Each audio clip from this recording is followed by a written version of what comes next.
Musta rin sa mga kababayan nating nagtatrabaho sa Asia, Europa, Saudi Arabia, Africa at sa iba pang mga bansa.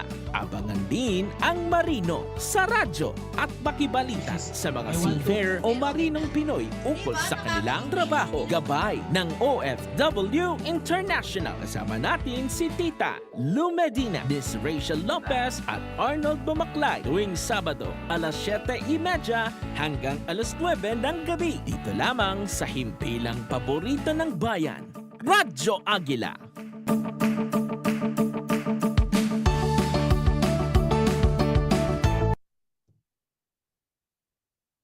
Responde sa radyo. Responde sa radyo.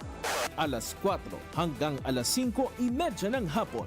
Mapapakinggan sa Radyo Agila, DZEC 1062 sa AM band. At mapapanood via Facebook, YouTube live stream at sa Net25 online platforms. Responde sa radyo. Responde sa radyo. Mga bagong kaalaman sa siyensiya at teknolohiya. Alamin sa programang Pinoy Scientist. Tuwing Linggo, alas 5 ng hapon hanggang alas 6 ng gabi. Pinoy Scientist. KBP Best Science and Technology Radio Program. Pinoy Scientist. Dito sa Radyo Agila.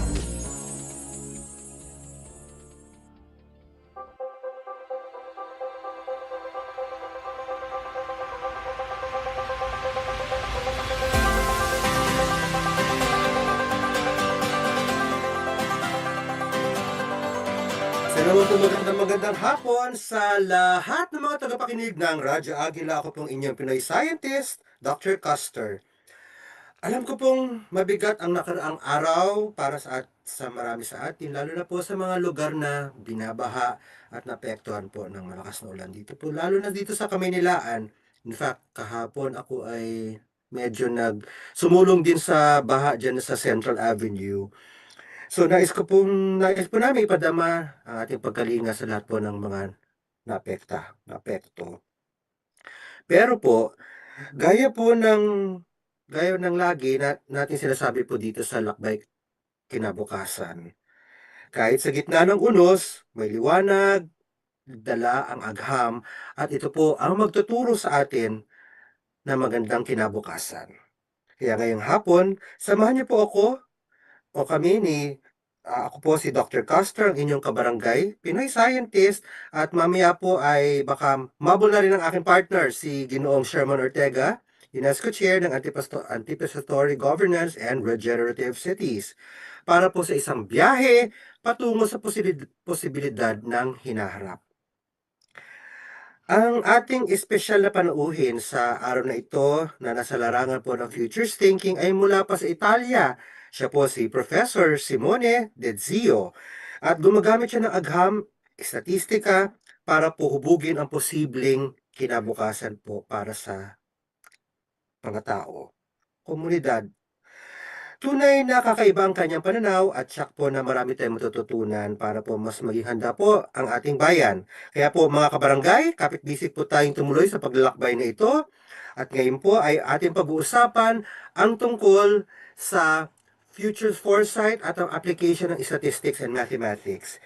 Samahan niyo po kaming i-welcome ang ating special guest sa hapon na ito, si Dr. Simone De Zio. Magandang hapon. Good afternoon, Dr. Simone, and welcome to Pinoy Scientist.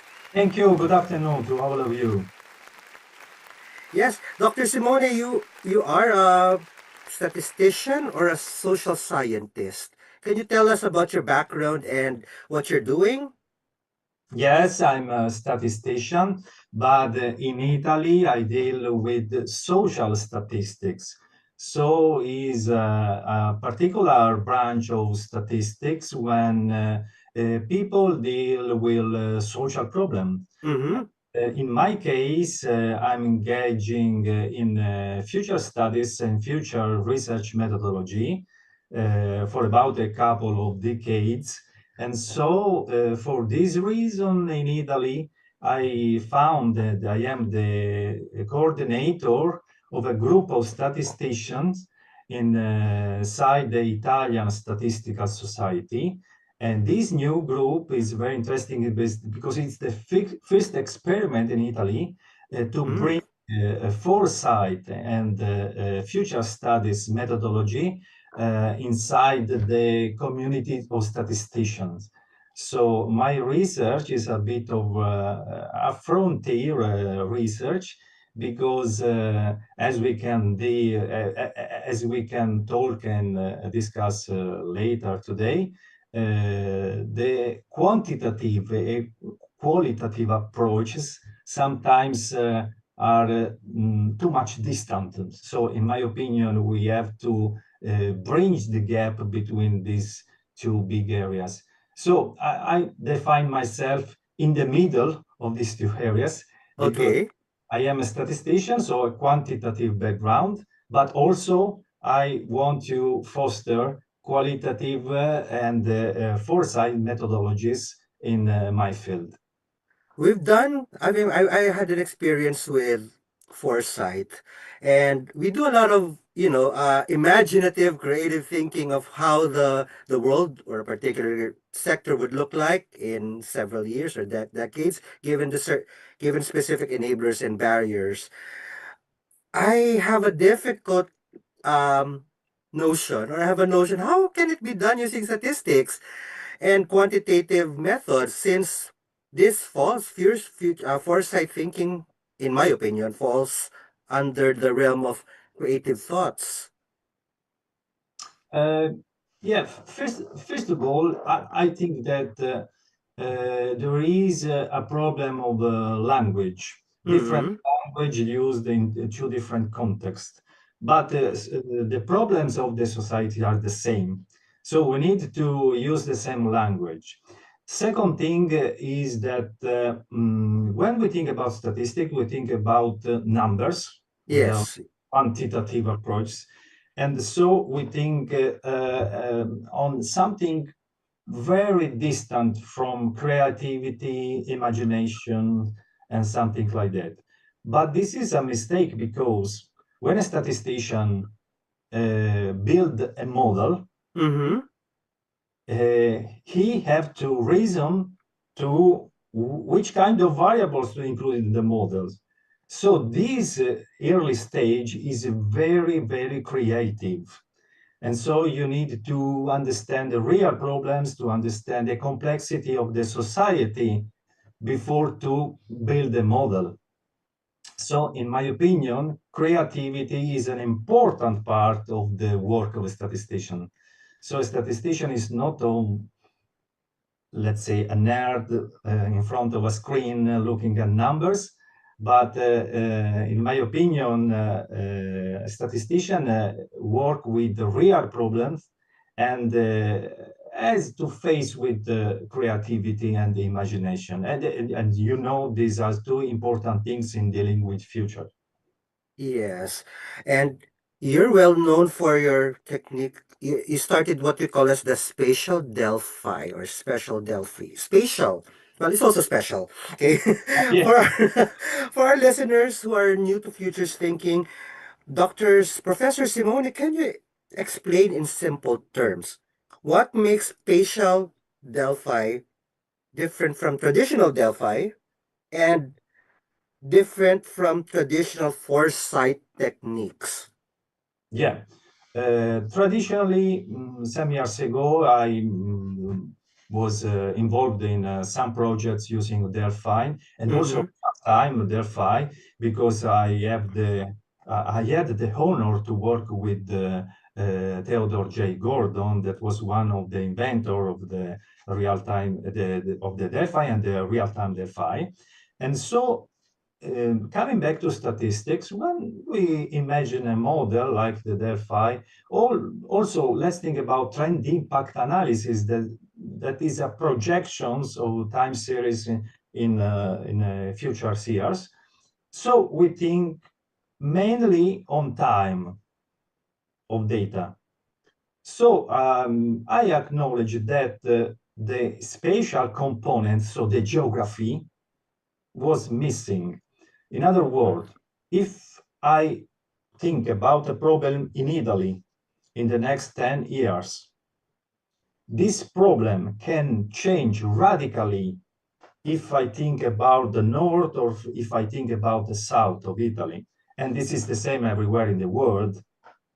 So the geography is an important element of any analysis of past data and also for every analysis of future scenarios.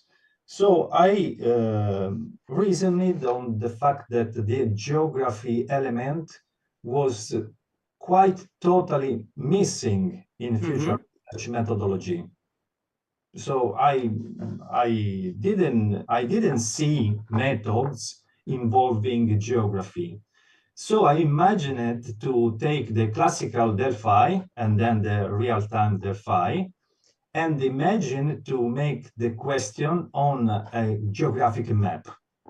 So I ask people, for example, what is, in your opinion, the most risky or dangerous area of your country or of your city where a future event can impact? So the answer is different considering the map, the geography of a location. So in this method is very simple to apply because in this method, the experts, like the classical Delphi, answer not in a classical sense of a questionnaire, but they answer by putting a point in a map. So like an expert, I answer, in my opinion, this point is the most dangerous in the future. Another experts say, in my opinion is this, in my opinion is this, in my opinion is this. So after the first round of the Delphi, we have a cloud of points. But those points, I called those points opinion points, because are the results of the reasoning of the expert in front of that particular question on a future issue. And then by following the same logic of the Delphi, I invented this circle, I call the convergence circle, that represents the that represents like the, if you know the Delphi, in the second round, you ask the same question by following the interquartile range of the answers. Interquartile means half, 50% of the answers around the median, around the mean. So in the same way, I imagine this circle, and this circle represents the 50% of the points. So in the second round, you ask the expert, please give me a point, an opinion point, but now, if you can, put the point inside the circle. In this way, starting from a big cloud of points, round after round, we can reach a very small area with many points of the expert, with many opinion points. And that area represents the final results, geographically speaking, the final result of the spatial Delphi. So like in the Delphi, we have, if there is a convergence, several rounds, yes. Yes, we have narrow results if the convergence of opinion triggered. In the same way, in a geographical version of the Delphi, we have a small circle representing the convergence of the opinions of the expert on the territory, on the geographic aspect. What particular application have you done using spatial Delphi? I mean, it's really, I mean, I just can imagine you're asking where things happen and how does it influence what future will unfold. So what are the what are the particular applications have you done so far with spatial Delphi? Oh, we made many applications with my research group. For example, in Mexico, it has been used to find the best location for the constructing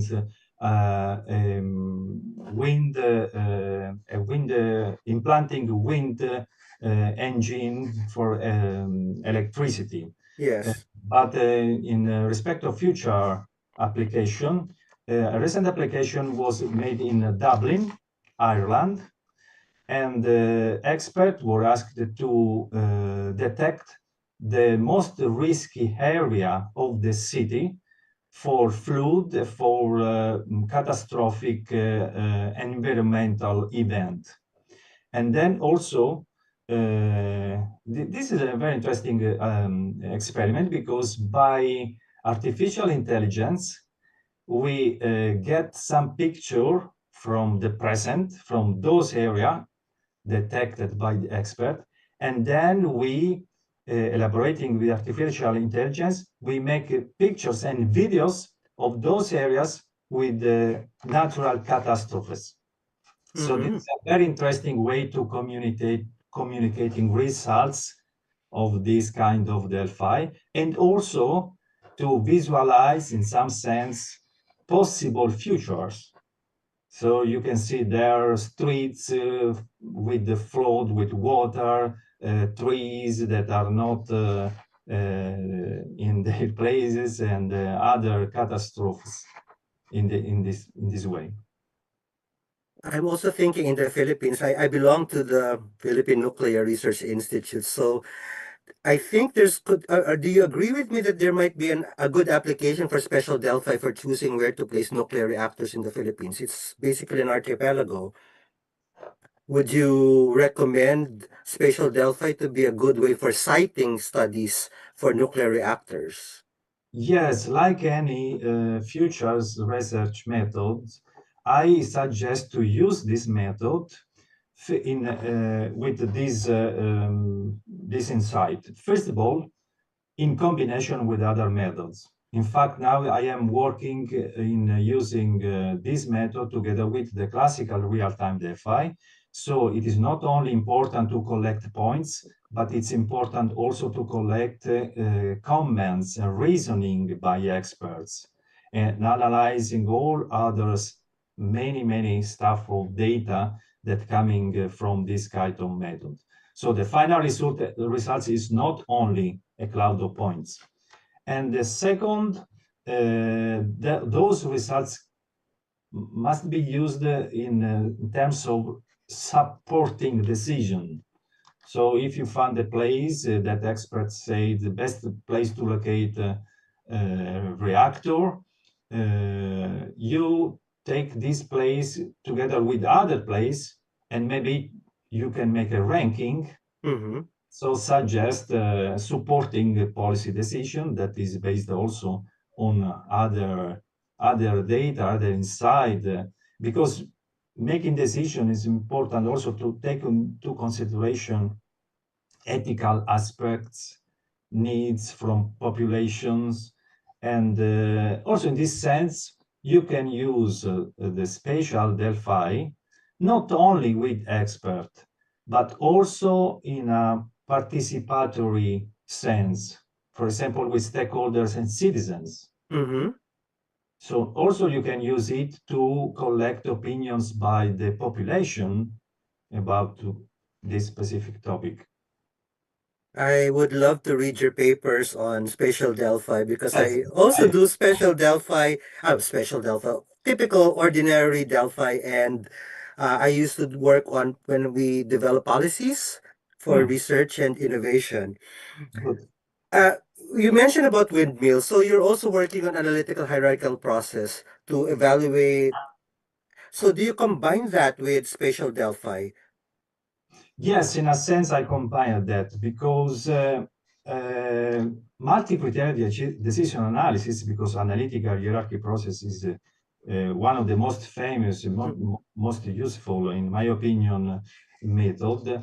It's important because in that case you can include different alternatives, but also different criteria to evaluate the alternatives.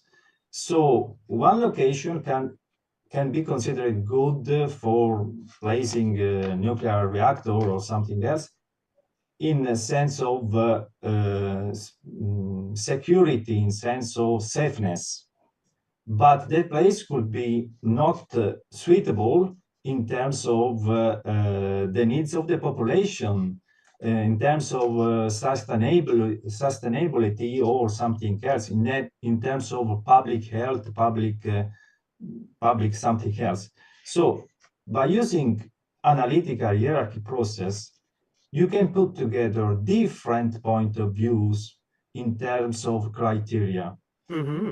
And so, in my opinion, this method is inclusive and can be used to support the decision making, the policy, by taking into consideration a balance between, for example, data, evidence, and population needs.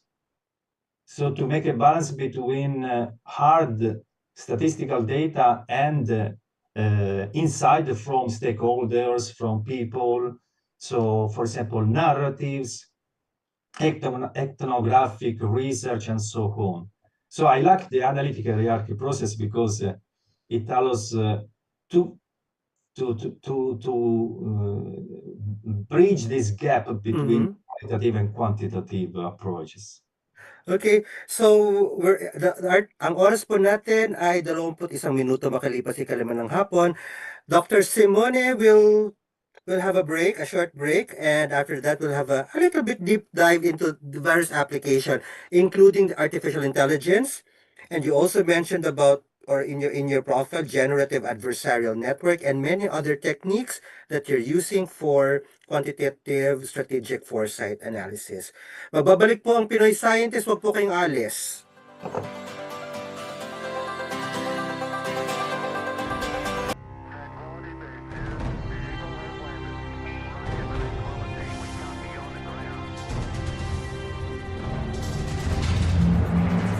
Five decades of excellence in broadcast communication. EBC, Eagle Broadcasting Corporation. Ito ang Radyo Agila. DCEC 1062 sa Mega Manila, WIM 1080 sa Northern Luzon, DCEL 1260 sa Southern Taga, DYFX 1305 sa Visayas, at DXED 1224 sa Southern Mindanao. Ito ang Radyo Agila. Mabilis, malakas, pumapagaspas.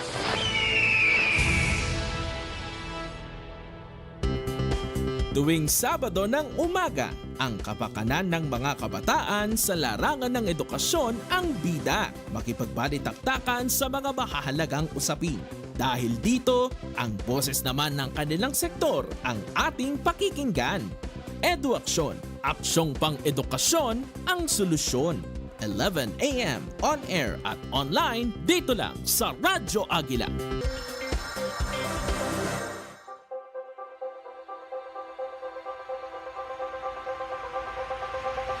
Tayo po ay nagbabalik dito na po sa Pinoy Scientist. Ako po si Dr. Custer at patuloy po tayo nakikipag-usap kay Professor Simone De Zio.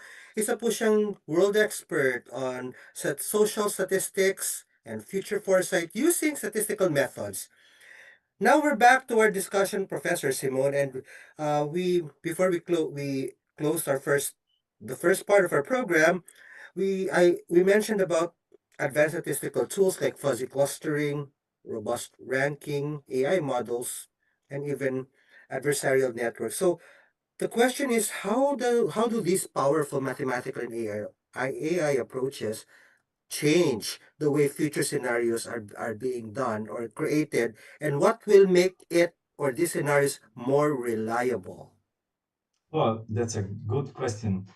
In my research, instead of using quantitative approach to build scenarios, like for example, simulation, agent-based modeling, Bayesian approach, and so on, I tried to, let's say, insert in the classical different methodologies for building scenarios some statistical insights, some statistical methodologies. So, for example, I used the so-called Delphi-based scenarios. This is one of many different methodologies to build the scenarios. and used this approach. This approach is made of many steps. Oh, I see, Sherman. Yes, hi Sherman. Hi, Sherman. Hi, Casper. Hi. Hi. Okay, Sherman, would you like to say a short message for our guest before, sorry for butting in, Professor Simon. A little bit about you, Sure. Sherman. Say something for Oh, okay. Yeah. Professor Simon. Good afternoon, everyone. Thank you, Simone, for joining Simone, us. yes, okay. In today's conversation, I'm Sherman Cruz, currently the chair of the Millennium Project Philippines, the UNESCO chair on anticipatory governance and regenerative cities in the Philippines at Northwestern University, and a co-host of Caster de Ocaris, our host. Yes, Prof. Sherman. Dr. Simone was talking about, making future scenario development more robust using advanced statistical models, including AI. So, sorry, Professor Simone, let's get back on track. Yeah. Hello, Sherman. Thank you. And I was talking about using statistics, not in the classical sense to build scenarios, for example, by using simulation, age-based modeling, or Bayesian approach. But I tried to apply statistics in a different way. So, for example, take one of the many methodologies to build the scenarios, like, for example, the Delphi-based one. In Delphi-based scenarios, you start from the classical step of framing and scanning the problem, and so collect a series of variables, and then you use these variables inside a Delphi questionnaire and ask expert to project in the future those items that could be weak signals, drivers of change, and so on. And then, taking the results of the Delphi, you cluster these outputs in order to build different scenarios. And finally, use the scenarios for planning, for acting. So in this process, there are in the literature many steps that are where statistics is not applied. And I find in the literature also many errors in dealing with this kind of data. I give you just a simple example. The output of any Delphi are ordinal variables because they are the outcomes of the opinions of experts. For example, think about Likert scales. Mm-hmm. Likert scales are not quantitative data in the strict sense, but are ordinal data. And many papers published in scientific journals, I see that those data are analyzed with the arithmetic mean. This is a very simple, but it is an error. To analyze the data, we have to use the median. Yes, it's non-parametric. It's not parametric. It's Sometimes, non-parametric, yes. yes, sometimes the results are very similar, but it's not the same thing. But starting from this very simple example, I foster statistical methods and analyzed the output of this kind of Delphi with the cluster techniques and with robust Monte Carlo analysis and with fuzzy clustering. In this way, the output of the Delphi are analyzed with robust statistical methods, and then the results of this statistical approach is used in a qualitative way to build scenarios, to build narratives. So in my approach, this is an example of the use of the mixed method approach. Mixed methods means a combination between qualitative and quantitative, but in this case, in each step, the output of one approach becomes the input of the other. So qualitative and quantitative are engage to each other in different steps. So this is an example of the integration of qualitative and quantitative approach. Because if you reason on statistics, quantitative trend extrapolation is one word. So another word is foresight, future studies, that is much more qualitative. We do not bridge the gap between these two areas. So in my opinion, we have to, first of all, have a common language. And so we have to communicate between qualitative and quantitative researchers, and then put together our knowledge and say, okay, this step can be improved with some models, some most robust approach, but this approach cannot cannot overcome the human ability to reason about the future, the creativity, the imagination that is essential when we talk about the scenarios. So this is just a very simple example, but there are many other steps on the construction of the scenario that can foster knowledge from statistical quantitative approaches.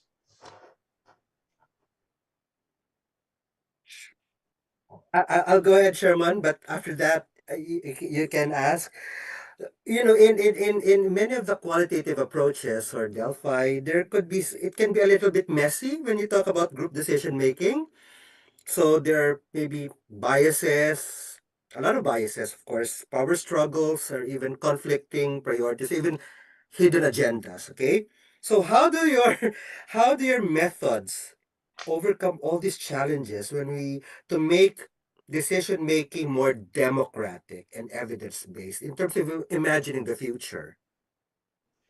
I, I, I didn't consider this aspect in my methods, but in my opinion, what is important from a quantitative point of view is the early stage of collection of data. Because when you use classical official statistics, many times we are not collecting data from, for example, minority groups, underrepresented people, I don't know, migrants, and so on. So we have to reflect as a statistician on the way the data are collected.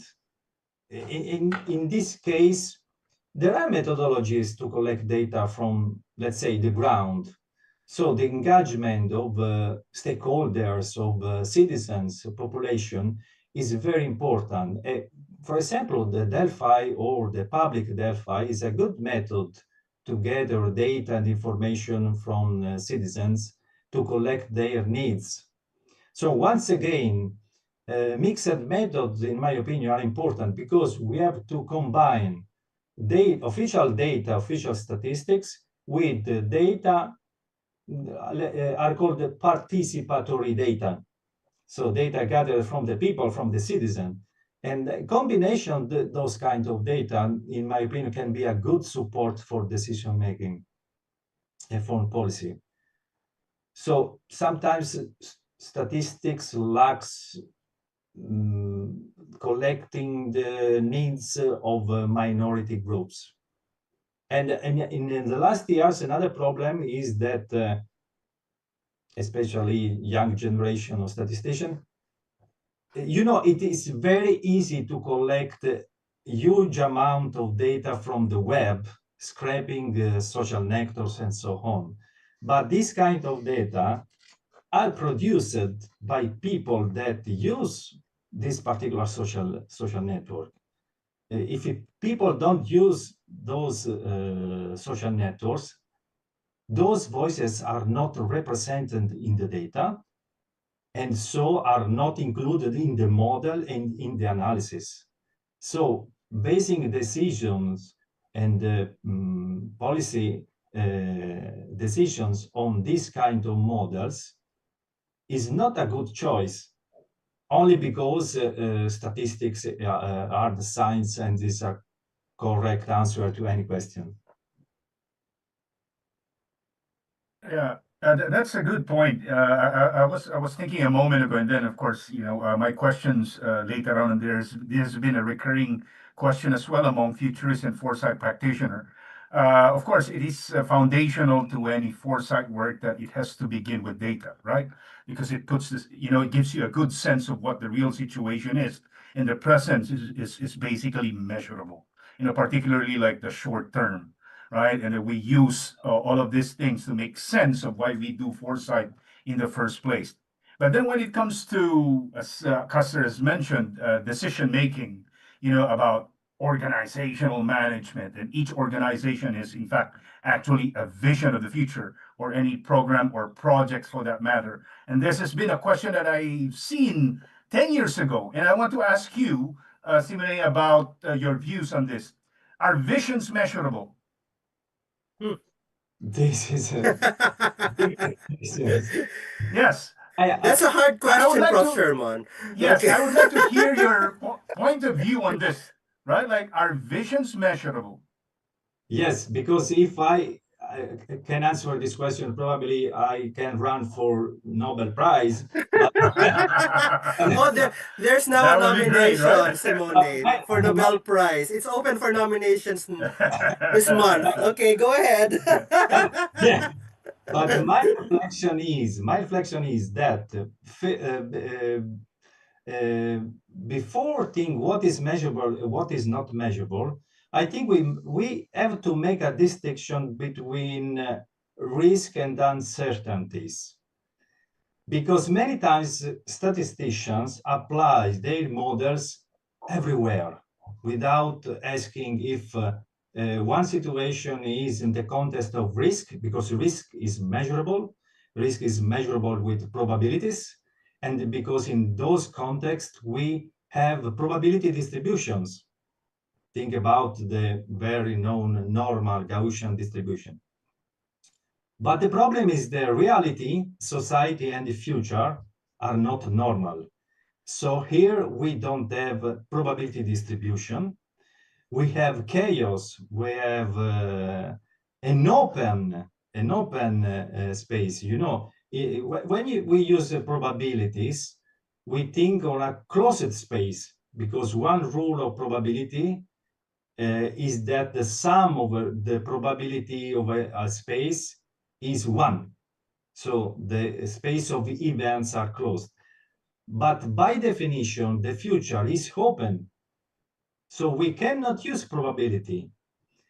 And in those contexts, using statistical model with probability is a big mistake. Many statisticians make this mistake, and also many econometrics in the field of econometrics.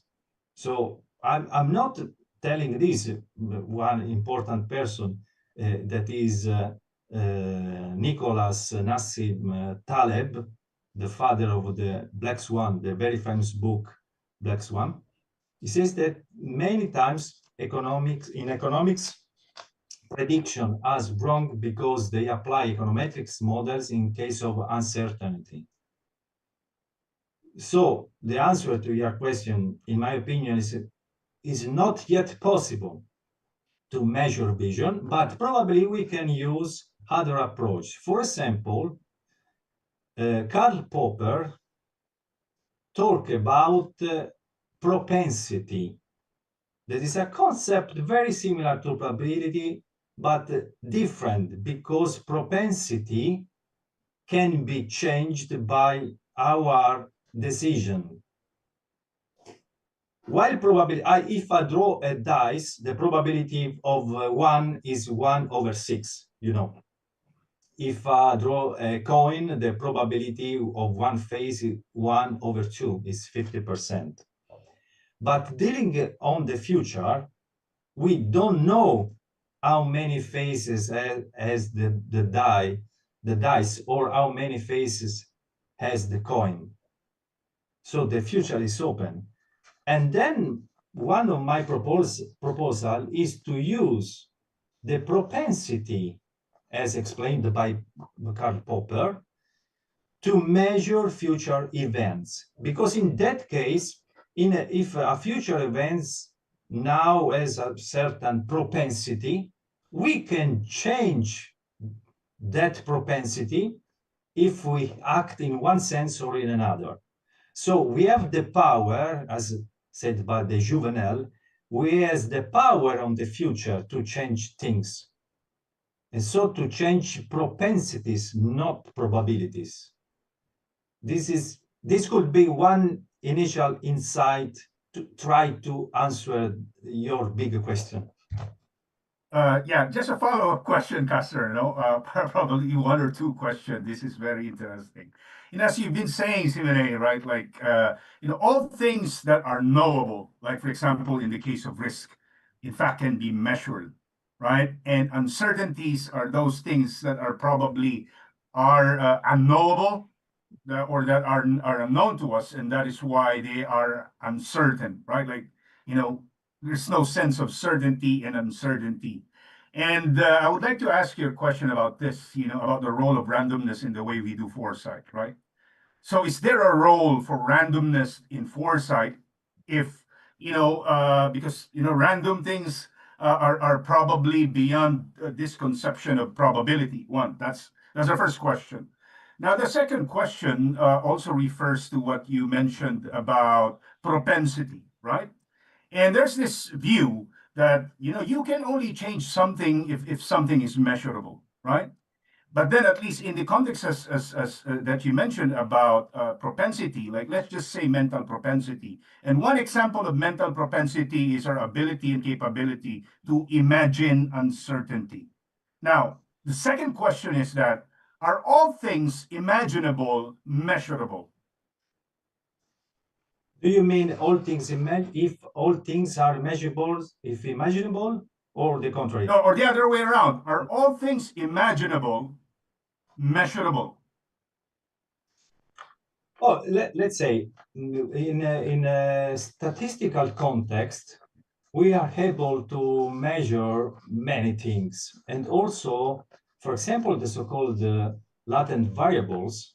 For example, we can measure propensity, we can measure attitudes, opinions, and we use questionnaires.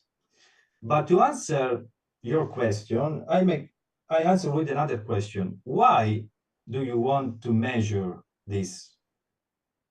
Because some scholars say we have to move the attention from the need, our need to measure and predict the future.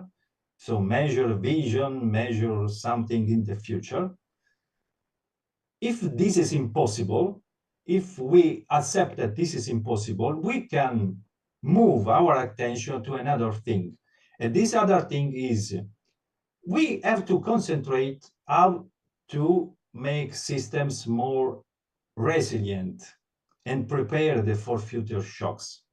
So in my opinion, statistics can be used to measure the fragility, to measure the resilience of the system, to measure the resistance of a system in case of an impact, in case of a surprise event, a wild card, a black swan, and so on.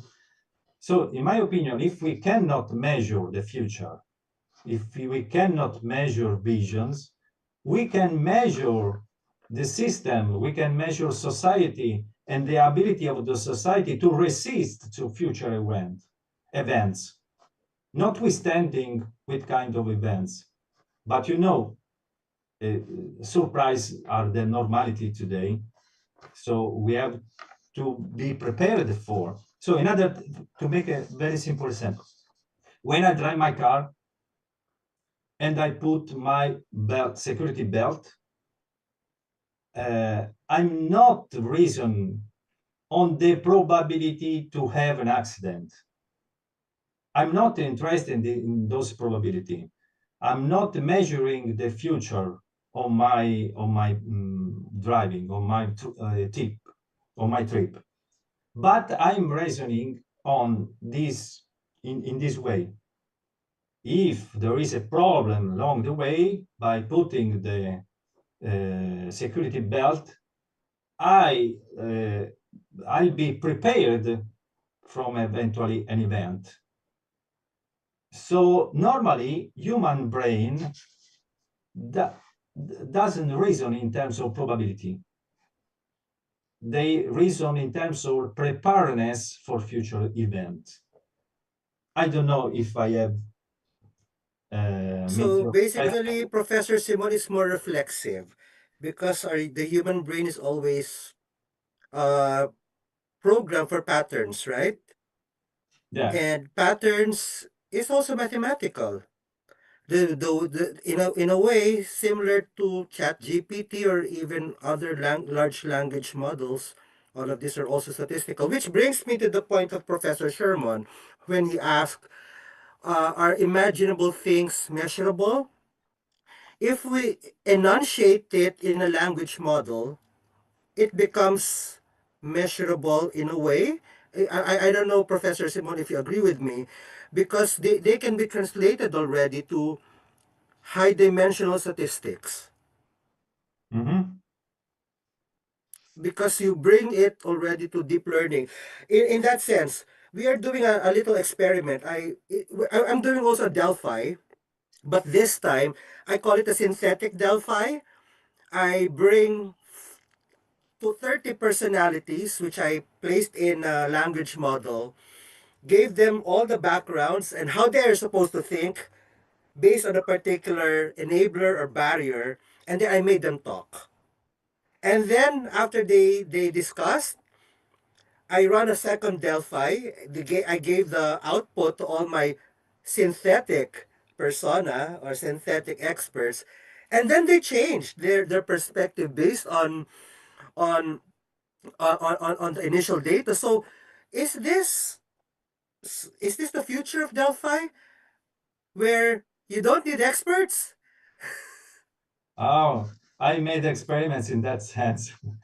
And in the futures, maybe, but nowadays, no, because it's not yet possible with artificial intelligence. Because I tried to ask artificial intelligence answering a classical questionnaire. Hmm. The problem is that artificial intelligence anyway give you an answer, and it's not possible to evaluate this kind of answer. In one But sense, yeah, yeah, yes, go but the ahead. persona that you inputted them directs them to the way they think and the way they gather data. Yeah, but in one sense, in the same way, human reasoning is affected by many cognitive biases. We can reason also in these terms. Mm-hmm. There are many biases in the artificial intelligence. So those biases are linked to the model used Yes. to analyze data, are also bias linked to the data that the artificial intelligence uses. And so the problem is that scientific expert you mentioned, we which kind of ethics has, which kinds of vision of the future has. This is the question. So you can get an answer for sure from an expert, but which kind of expert? How can you use that answer? I think the artificial intelligence is very useful in scanning a large amount of data. So, in my opinion, coming back to the Delphi method, artificial intelligence is very useful in the early stage of the construction of the Delphi, when you make the list of items to be included in Delphi, because artificial intelligence can act in scanning a large amount of data. So is best than a group of 10 or 1,000 or a million of people, because Mm-hmm. in a few seconds, artificial intelligence can scan a large amount of documents. So scanning those documents, you can get out one insight that in days an expert cannot think. So that brings us to the point of having a triangulation when you deal with artificial intelligence. Per, do you think that after maybe in a synthetic Delphi, you can ask experts and to do some validate real human experts to do some validation? Will that make the result robust? Yeah, absolutely. The validation of the output of artificial intelligence, one, the main point now in the discussion. So, and probably not the validation by one expert, but the validation by a group of experts in the Delphi logic. Yeah, Sherman, you have a and question. yeah, building on that as well, right? Is the idea, of course, of digital twins, right? Like, for Mhm. example, in the next couple of years, each and every one of us, will have access to this, and we will have a digital twin of ourselves, right? And then Castor runs these types of experiments with the permission and consent of the owner of the digital twin to participate in that kind of experiment. Will probably, give a more robust, right, acceptable, ideas and data sets that emerges from a synthetic Delphi, but we'll see about that later on. And then this also leads me, and this is a question that you can actually like respond to, is the idea of simulation, right?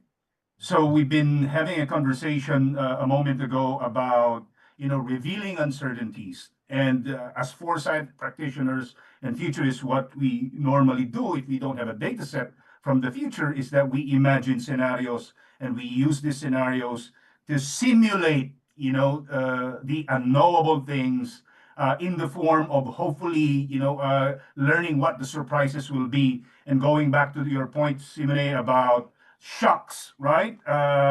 That makes it really like functional as well, right? When we talk about surprises, how do we make surprises functional as far as institution is concerned? Is to measure the probable shocks of this surprises, because surprises aren't. This is, I don't know what you think about this. Surprises, are they measurable? If they are not, if they are, and then the only thing we can measure is the system itself, as you mentioned, is do we, what kind of capability do I actually build, by simulating surprises, right? And how do you link this to what you just mentioned about measuring the capability of a particular system to absorb these shocks? Oh, maybe we we cannot measure the probability of a surprise, but probably we can measure the impact of a decision today on a future event, on a future scenario. And also, in my opinion, if we are able to set up a number of indicators, we can use those indicators day by day in order to detect early changes. So to be ready to react.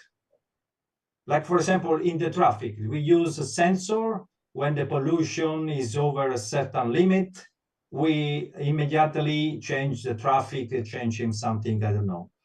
So in the same way, we have to set up monitoring systems of the society. So with the good indicators and with the good monitoring systems, we can detect the early change and to be prepared for these surprises. This could be one way, because the future, you know very well that the future is not tomorrow, is not in 10 years, but the future is all the days from now to 10 years. So we have to reason in terms of a movie, not a picture in the future. So day by day, we need to be prepared from surprise. I love that premise, the ever present future. The future is not just about tomorrow, but today towards the future. I Exactly. love that. Exactly. Okay, we don't have in time. I mean, we only have 6 more minutes. So maybe Dr. Simone, can you give us your last message? And I know you're one of the rare breeds of social scientists who is delving on this universe of probabilities and statistics. So can you give a last message to the listeners about your field? Oh, my message is let's let's give a bridge between qualitative and quantitative.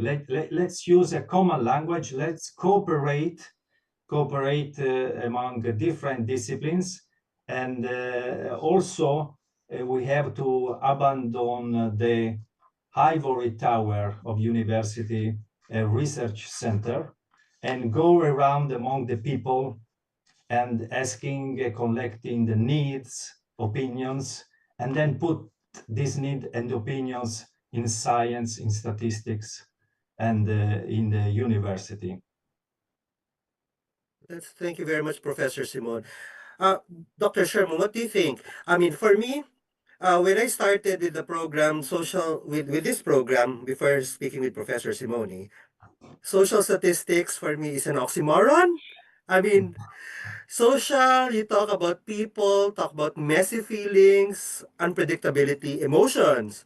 And then you bring statistics. So it blew my mind. Statistics is somebody who is stiff, statistician. I mean, most of the statisticians I know, they're stiff, they don't have a sense of humor, they talk about math, and they're very dogmatic.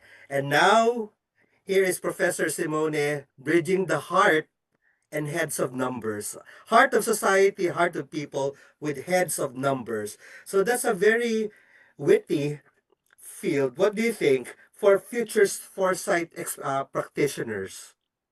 Yeah, I think it's very important. As you know, Simone has mentioned, like they should be complementary to each other and not any type of methodologies dominating over the other. I think it's very important because we are always in search of alternative futures, and it's very essential and important that we have to use different types of cognitive capacity that we have as human beings to make sense of the things that we don't know about, and as Simone has mentioned, prepare for them, whatever that might Yes. be.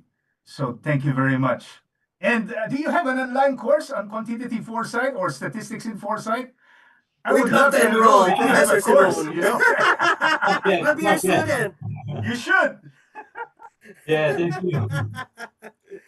Okay, so thank you very much, Professor Simone. And we're now going to end our program. Marami po tayong natutunan sa hapon na ito tungkol sa futures foresight thinking. And now we mix future foresight planning, decision making with statistics, which is we have a new toolbox now for many of our future planners, and this is going to be a very strong toolbox because we are combining creativity, imagination with statistics, mathematics. And those blend will create a very powerful way to distill data and create a very beautiful image of the future. So magkita-kita na naman po tayo sa susunod na linggo. Dito lang po sa programa na kung saan ang siyensya ay buhay. Maraming salamat po. Thank you very much. Thank you Professor Simone. Thank you, you. Sherman. Thank you, Pastor. Thank you, Simone. Bye. Bye-bye. Bye-bye.